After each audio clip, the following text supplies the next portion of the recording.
Mm-hmm. We're getting it rolling. I know, that's why I got quiet, sir.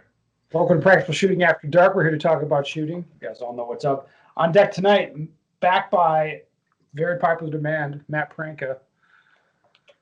Say hello. Wante Kim. Hello. And Mr. Joel Park. Hello. All right. So before we get into the show, we've got a couple of announcements. Number one, this show is going on hiatus for a little while. That's just to push everybody to a new podcast. We've talked about it on here, right? Joel, what feeds are up? So if people want to listen to the Training Group Live thing, where can they do that? So if you want to listen to the cool one that's got the full version, you go to Training Group, and there is a thread in the forum for the full podcast. So every week's show will drop every Tuesday. Yep, we'll drop a show. If you're one of those poor, unfortunate souls that are not a Training Group member, but you want to listen to Kim and Matt drop science on Podbean, Stitcher, iTunes, and I think there's one more. It'll be on all the big services before long. Yeah, and I'm submitted. Sorry. It's just called Training Group Live, right? Correct. So this show will go on hiatus for a month. Subscribe to Training Group Live if you kind of want to keep getting your fix, because I'm on those shows anyway. And this will come back, and we have a book release. Oh, so we do. Not by the time you hear this, probably in a week from now. I anticipate there'll be a live version that you can purchase of Practical Shooting Training, the new book, the new deal, and then a lot of that content will make its way into Training Group as well. So there's a lot of good things happening. I get a lot of direct messages asking about the book, how they'll find the book, whatever, how do they get it. We'll drop, obviously, on social media when it's available for purchase, and you just buy it from Amazon, and they'll ship it to you, Prime, it's whatever. An Amazon thing. It won't be. So, yeah, just order from Amazon. Yep. The end. All right. Well, let's get into the show. Who would like to go first with the topic? I'll go first. Matt, yes. Let's do it. All right. So I wanted to ask you guys questions. So I've been in a weird situation for the last couple of weeks. Haven't had access to any dry fire or live fire equipment. Still been doing like the normal amount of kind of physical training I've had, but I've tried to like curtail it more to like explosive movement stuff that is very practical, or very necessary in like practical shooting. And I'm wondering for you guys, what's your opinion about when should somebody start incorporating movement into dry fire, or are you not really putting a whole lot of effort into training movement and dry fire and just kind of doing that as a performance-based thing, like in a gym or as something where you don't have a gun in your hand? Well, I can give you a short answer. I think they should start doing movement almost immediately in dry fire, because it's a dynamic shooting sport, right? So early on in your development, you're going to focus on keeping the gun pointed in a safe direction while you move around and reload and do what you need to do with the gun and keep it pointed where it should be. And then as you develop, you get to the more specific techniques. By the time you're, master class or whatever, that's where it's like the nuances of foot position and like rolling in and out. That's where that really starts to matter. But I think you kind of work on it the whole time, And I get hit up a lot with guys dry firing, and they want to start, tactical shooters that want to start doing movement, but they don't know how to. And I think they really quickly, just like how most tactical guys will only dry fire, gun handling stuff. They don't really dry fire the visual part or the shooting part. And they get really quick they want to get into the weeds on things that are just really not to their skill level. Yeah, that'd be kind of what I'm talking about. It's just guys diverting in a direction that doesn't really offer a whole lot of benefit. Yeah. I'll give a little bit of a personal example. So the first time I took a class from Ben, it was like, hey, there's some stuff that was okay, but it's like I did the pogo thing or the elevator thing really bad.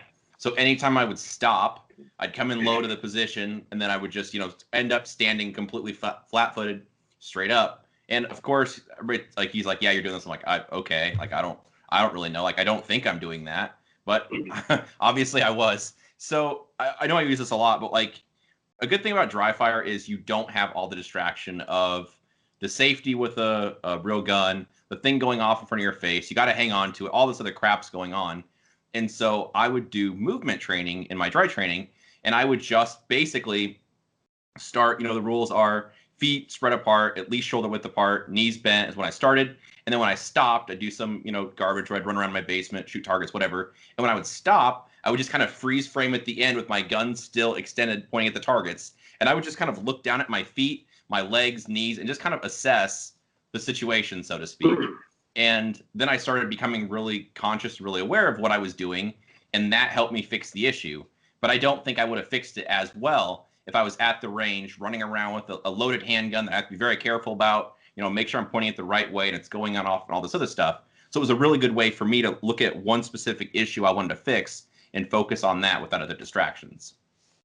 And dry training is really good for that, I feel.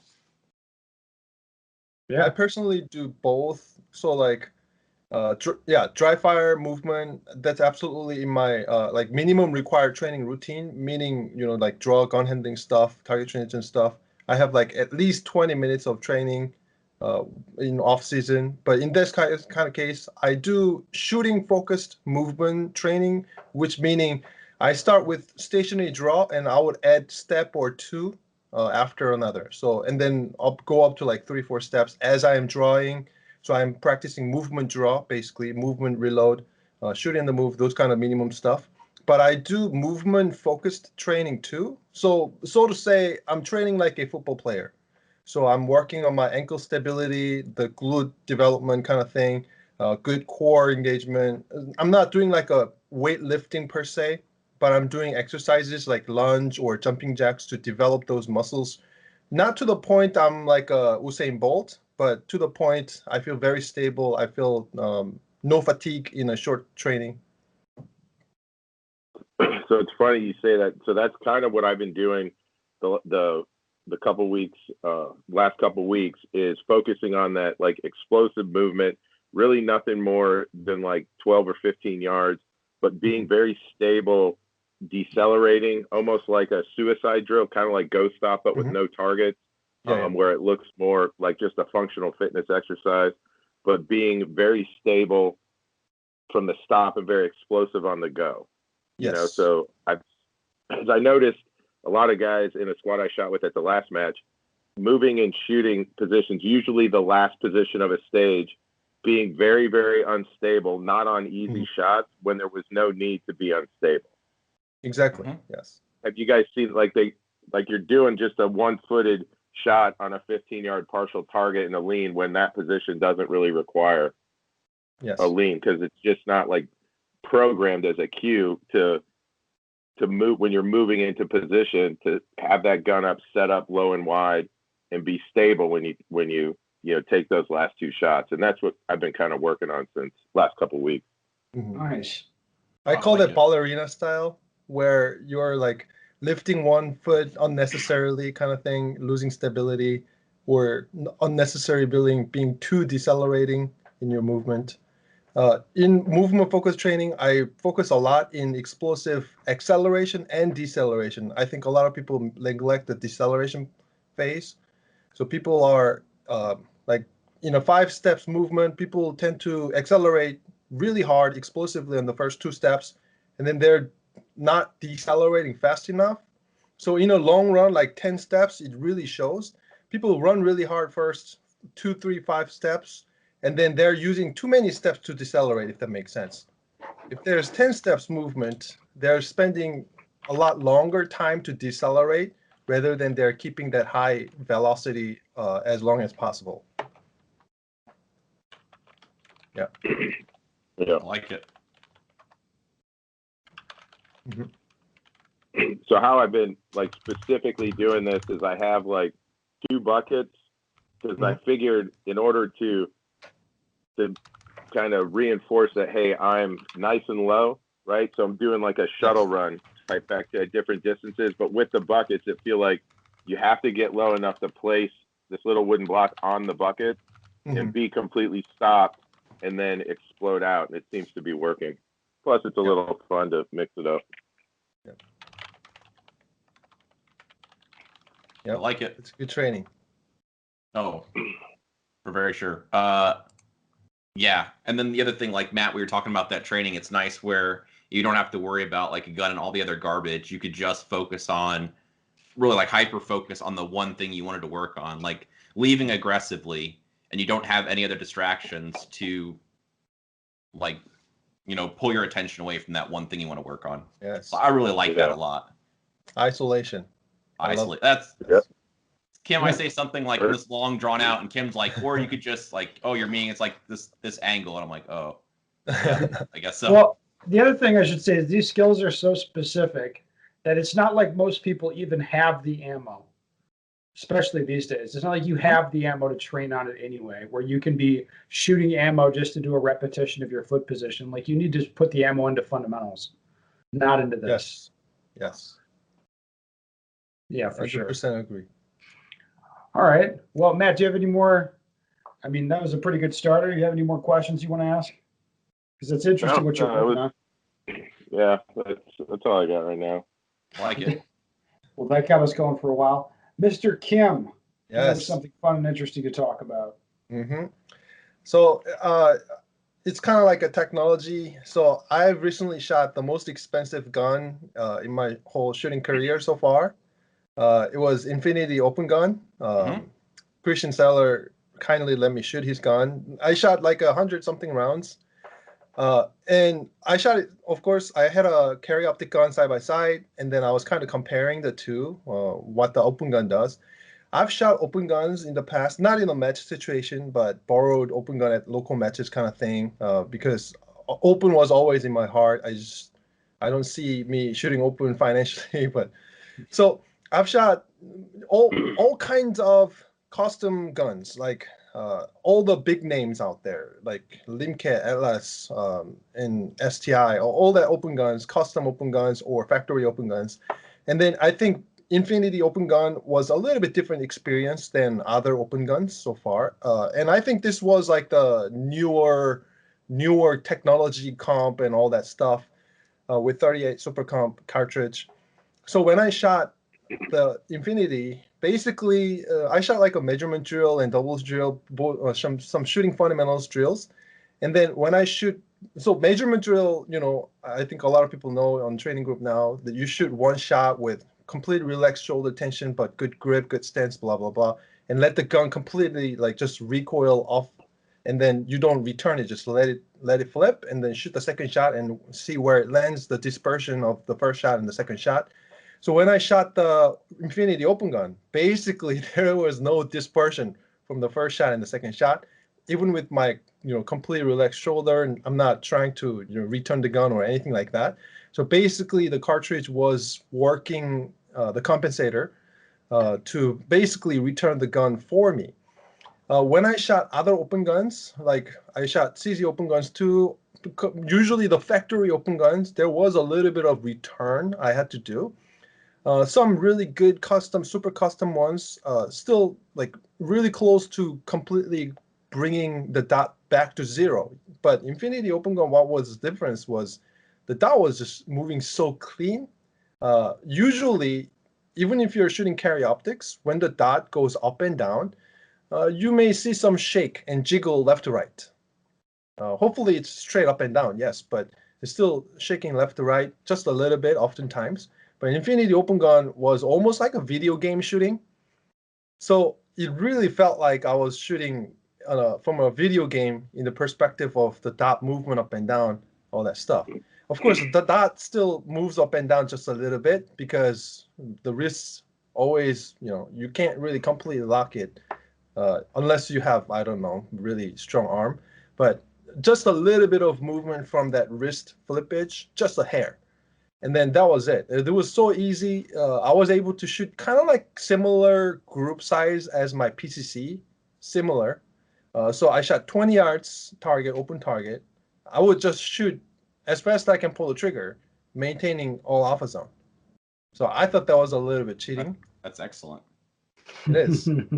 So I was pretty curious, like where the open gun technology is going. I mean, the guns I've shot that was coming from 5 years ago, like STI, open gun, stuff like that. I don't think those guns, when I shot, I wasn't able to do that. So I think I'm glad to see. I mean, I don't think there's a whole lot left in open gun technology now. It's just so marginal to make it even better than currently, I think. But I'm surprised how open gun was shooting kind of like PCC. You just hold a gun, hold it twice, and the shots are there. Wow. Good experience. I have experienced the same. Like I feel the same about the change in the open gun tech. Hmm. Like now with everybody on the metal grips, Yes. you know, keeping the guns pretty flat. It's a big difference. Yes. And I think the weight distribution is getting better with the front dust cover being longer and having more weight in the front too. I think the weight balance is good. I shot 9 major gun 2, not Infinity, LS gun, but that gun was very similar in terms of creating the group size, but the dot motion was just different, more unpredictable, a little bit shakier kind of thing. But it'd be pretty interesting to shoot open. Just pull the trigger and rest of is probably moving around better. Yeah, major power factor. Let's go. Yes. Yeah. All right. My bank account won't let me shoot open. I don't have the patience for stuff that breaks either. So I'd need like 5 of them. All right, Joel, what do you got? My topic actually ties into what Kim was talking about quite nicely. So, I messed around with a Glock for a while, Glock 34 for the last, I don't know, a couple months, where I haven't really been training with my Tanfo, and I suppose, still kind of training because I'm always going to be doing something with training, but it was like Ben, what we were saying before we started recording, kind of training without consequences, where that's where I said it'd be like a vacation. It was fun. I mean, like, to go I'll out be real. Like, I've got a gun in my hand every single day that I'm messing around with it, or maybe I'm walking around the house dry firing, whatever. But it doesn't have to be really serious. It was just something fun. So kind of getting done with that. Go back to my Tanfo, which I'm training with now. I hadn't picked them up for probably at least 30 days since I didn't even touched my stock 2. And it feels a little shape, like the shape feels a little weird at first, and it's a little bit heavier, whatever. And I was over confirming a little bit when I drew because I was looking for the dot, but within 30 minutes, it was like I really hadn't left it at all. It was no big deal. And then like today I go to the range and I was like, oh, I've got this new 34. So I brought this. It's still got the 3-dot sights, still got the factory internal. It's literally out of the box with the Glock factory sights. And I actually shot it. I mean, I would not want to take it to an area match, but I shot it okay. And so I went to the range with my friend Kenny today, and we were talking about that. And he made an interesting observation, which it made sense, and I thought of that before too. He was shooting his open gun for a while. We shot open for years, and Kenny's AM class, he's quite good. He's like, when I switched to carry optics and he started shooting a Glock, he quickly realized all the shortcomings in his technique, things that he wasn't doing properly, because the gun was covering up for his mistakes. Because the open gun, like what you're saying, Kim, it's so heavy, the trigger's so light, it doesn't really matter how you press the trigger. And I'm not saying that there's no skill required, but that gun does, mask some of his, issues he was having with his shooting technique. The stock 2, a nice heavy gun that, I won't say it shoots itself, but it's easier to shoot. And then switching back to this Glock, a gun that's light. This has got a heavy trigger. It's got these factory Glock sights. I think it's kind of an interesting experiment to switch to a gun that's not optimal, that you're not really used to shooting, and just seeing how your technique holds up. Because what Kenny was saying in his shooting, he noticed quickly his trigger control was a problem when he was shooting a gun that wasn't a 1.5-pound trigger. And today I was shooting. I'm not saying I'm not bragging or anything, but I shot this gun with whatever it says 5.5-pound trigger and Glock sights, and the results were still okay. And anything that I saw that I didn't quite like, I would be having that same issue with my stock 2, or I'd have with an open gun. So anyway, I guess I don't have anywhere else to go with it. But there's one way to think about it, and this will be the way most people experience it, is if they start shooting with a Glock or whatever, some gun that's maybe not perfect, they want to start modifying it right away. And I usually tell people, you're not really losing a whole lot if you just wait to do that. you could just shoot the gun the way it is for a year, and when you really feel like it's in the way, then do something. Then start monkeying with the trigger or whatever you're going to do. Totally. Yeah. I think that's too many times, especially with Glock shooters, that they look to that as like a way to, like, I would always equate it to like they're going to buy some points with, if they buy a better trigger, they're somehow going to, and it just really covers up like what you're doing. I've seen it for me having duty triggers and then competition triggers, and I didn't see a real big difference between having a really smooth 3-pound trigger or a 4.5, 5-pound trigger. Obviously, the 3-pound trigger is nicer and you get away with more, but switching everything to just OEM parts, and that Glock 3.5 connector, I don't see it as like a big disadvantage. I mean, it's not ideal, I don't think, but it's not a disadvantage for me personally. Yeah. I think most guns coming out right now, I don't see it's not necessary to change out the trigger. I mean, I've been shooting factory Walther trigger since 2017, and since then, like some company comes out this like short reset trigger or what poundage trigger, other companies usually follow that new standard. So nowadays, new guns coming out to the market, like I don't see any point really changing out the trigger unless you are open shooter and you try to make that as transferable. But yeah, or factory triggers, I see, really nice nowadays. No need to change. Just learn how to shoot with that. Yeah. Yeah. All right, guys, we have a question. I'll read it to you. On my last video review for PSTG, Professor Kimber recommended that I begin to explore shooting target focused as a means to hone in on my accuracy issues. I know that many of you very accomplished shooters have had great success with target focused shooting. Obviously, top tier shooters like yourselves have developed a very good natural point of aim and can properly index the gun on a target with very little correction. My question for the group is this. As an intermediate level shooter, will I still be able to reap the full benefits of target focused shooting, or will this technique really start to shine after I refine my target indexing? So everybody follow the question there?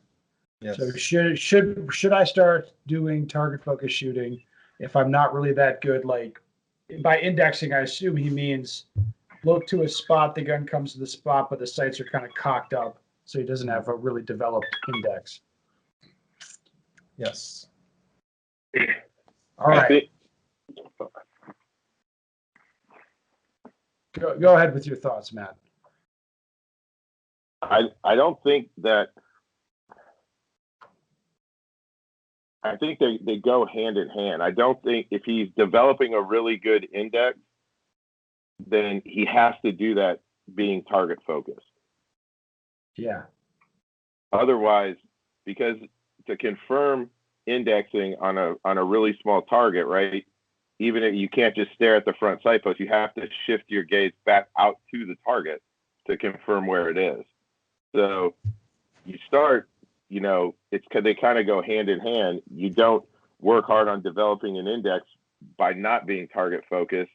You just have to visually, mentally and visually train.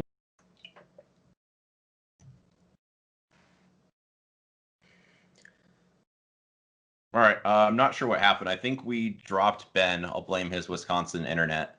So anyway, sorry, Matt. I'm not sure where we cut off while you were talking. Go ahead if you want to repeat that. I apologize. I think it was somewhere around when you were explaining. You still have to look at target focus and then bringing the focal depth back to the sight. I think that's when we cut off. Yeah. So I think even if you're trying to train index, and you're doing it by being, hard focused, hard on the front sight, like a hard front sight focus, to confirm that in your dry fire training, you still have to shift your focal depth back out to the target to confirm where it is on the target. So yes. I think a better way to train that is you're training your indexing by starting off on target focus, and then you're visually training your eyes and mentally training that you have the level of confirmation that you need for that target distance or that target difficulty.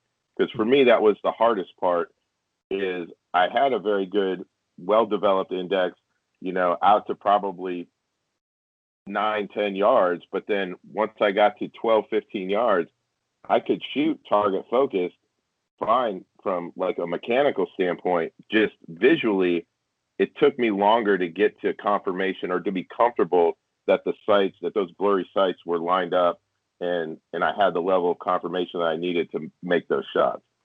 Mhm. I like it. What do you say, Professor? So I wanted to point one out. One of the big misconception in shooting community is that usually on a difficult shot, you want like the alignment component, so front sight in the middle of the rear notch. One big misconception is that people think when you shoot target focus, people think they're not caring about the alignment component. I was So a totally lot going of to say, you're so smart, Kim. Sorry, continue. Thank you. So people who don't know about confirmation drill, just brief description of confirmation drill. There's multiple confirmations, but 2 and 3. So confirmation 2 meaning as soon as you see the color of the fiber, you just shoot right away without really trying to realign things or check the alignment kind of thing. You see the color, immediately pull the trigger. Confirmation 3 is stable, stopped gun with alignment checked. But now, when we say alignment, a lot of people think they cannot, they need to focus on the front sight to check the alignment. That's not true. You can simply still have the complete target focus and align the sights with completely blurry front sight and the rear sight. Of course, me personally, if there's a fiber, it really helps to align it a little faster and have a better information. So one good way to do, like this person has index issue, for example, just keep doing and make sure when you have that crooked sight, maintain the sight to the target and keep sights blurry, and then try to align with the blurry sights. That's a really good way to train target focus and still be able to shoot with more or less aligned sights. Of course, if it's really blurry, the amount of lights in between the front and the rear notch and top notches are a little more blurry. So the accuracy may be just a little bit different, but in our practical shooting, you'll be pretty surprised. You just set up a 25-yard target, which is most common far distance target, and then simply just bring the gun up to your eye level, and then just hard focus on the target and let your sight completely blur out, and still have like a alignment effect. Like you can still align with the blurry sights, and see how accurate you can shoot with that blurry alignment. So some people may say, hey, then what's the benefit? If it's a hard shot, you just look at the target first, sights come up, and you change the focal depth, and you probably shoot the same time, right? So the real difference with target focused blurry aligned shooting versus clear aligned shooting, which is front sight focus, usually the time difference is in the standard deviation, meaning when the sights are very clear, very sharp, there's a lot of information. Oftentimes people try to pay more attention or take more time to align to a super fine alignment. Whereas the sights appear blurry, oftentimes, because it's blurry, less information, you cannot really completely, really finely align with completely blurry sight. I mean, yes, you can, but visual feedback is different, is what I'm saying. So when I experimented, I did it actually on 35-yard target. I would just low ready, bring it up at the buzzer, and then check the time target focus shooting versus front sight focus shooting. But both shots were checked aligned. If it's a not aligned sight, I would do the best to align to a level I want to shoot. So in this kind of case, I was getting more consistent number like 80, 85, 83 on a target focus shooting, but in a front sight focus shooting, I was getting like 90, 1.2, 1.1, like big deviation because of my, a lot of times psychologically, you want to align really finely at that distance, and front sight being sharp gives me too much information. I'm trying to align more than necessary, if that makes sense. So that's one downfall of it. And another thing is for the second shot too, if you are completely maintaining your vision onto the spot on the target, you have a better spot to have your sights arrive to. Basically, kind of like I gave an analogy to somebody. If you're driving a motorcycle, you want to look at the end of the corner, not the wheels. If you are shooting first shot, of course, a lot of the times they look at the target, and when the sight comes up, they now shift focal depth to the front sight, and then they forget to look at the target again for the second shot. So they're not driving the gun or bringing the gun back down to a specific spot in that point, because they maintain their focal depth to the front sight for the first and the second shot. They're not confirming the spot they want to shoot for the second shot. If they want to do, they're going to be like target front sight for the first shot and the second shot. That's a lot complication there. So oftentimes I see a lot of people having the second shot somewhere else because they are not shifting focus back to the target site, That's really complicated, too much information, and this is not really the optimal way to shoot in competition, practical shooting at least. Bullseye, different situation, of course. Right. Kim, Yes. you always dropping signs and saying smart things. Thank you. I was totally gonna go the same place you did, about where people say target focus and they just automatically assume, okay, the target's in focus. I understand that the sights are blurry, and they just like, okay, whatever. But yeah, they ignore the part that regardless if your sights are blurry, you still have to care about the alignment. And I mean, like, I think, Kim, you do target focus for everything. Is that correct? Right now with the iron sights, yes. Yeah, right. We were talking about that before. So yeah, in the same way, iron sights, it's a head box at 15 yards. It's going to be target focus. If it's a 3-yard burner target, it's going to be target focus. But like what you're saying, the level of attention to the sights and how aligned they have to be, regardless of being sharp, blurry, in focus, out of focus, the alignment still has to be there, because that's the important part. Me personally, I would say 99.9% is target focus, because of course everybody has different vision. I was born with very bad eyesight. I have astigmatism and all that stuff too. So the degree of blurriness when I shoot target focus, I believe, is more blurry than most other people. So I am currently shooting with the regular glasses. I cannot physically see sharp front sight with the regular glasses. So I'm still shooting with it. I used to shoot with different prescriptions so I can see the front sight sharp. But right now, around 20 yards headshot with a notion on the bottom. In that kind of case, I had to shoot front sight focus. But again, when I shoot front sight focus, it's still not clear front sight because of my vision disability or, yeah. So I am focusing on the front sight at 20 yards, no shoot underneath head box because of the risk. Sure. But anything less risky or less difficult, I mean, how many times do we see 20-yard head box in a match? I don't think I've seen ever. Yeah. Oh. And I think it's okay, for a lot of people that I'll teach like target focus shooting too, and they struggle with it. And it's okay if you have two different aiming schemes. If you can shoot target focus out to 10, 11 yards, and then anything past that, you feel like you need to be hard front sight focused, that's completely fine, as long as you're in control of what your vision's doing. Yes. Not be on a 10-yard target and be target focused and then come back to the front sight, back to the target, back to the front sight, pull the trigger. Because I see that a lot, where you can watch like kind of someone's eyes change, their head position change as they're shifting their gaze from the target back to the front sight to get confirmation, rather than not on the range, go back to dry fire and then start training the visual part of maintaining that target focus and getting to objectively assessing like what level of confirmation and what the sights are doing, and kind of letting that imprint on you in dry fire and then taking that back out to the range. And just one clarification, when I did the 35-yard target versus front sight focus thing, I had about the same accuracy too. Yeah, and that's really worth trying also, just to see what you get for results. Because if you switch to target focus at whatever, a 20-yard, a full target, and you're not getting good results, you're having problems seeing the alignment, or something falls apart, you don't like something, whatever, then like, don't do it. It's worth just trying it and seeing, what you like. The only thing I think that's not really shouldn't be open for negotiation is like what Matt's saying. The real close, nasty shooting, like 7 yards and in, that just has to be target focus. It's just too slow. Yeah. You can't watch the front sight for 5 yard, 7 yard, 3 yard shooting.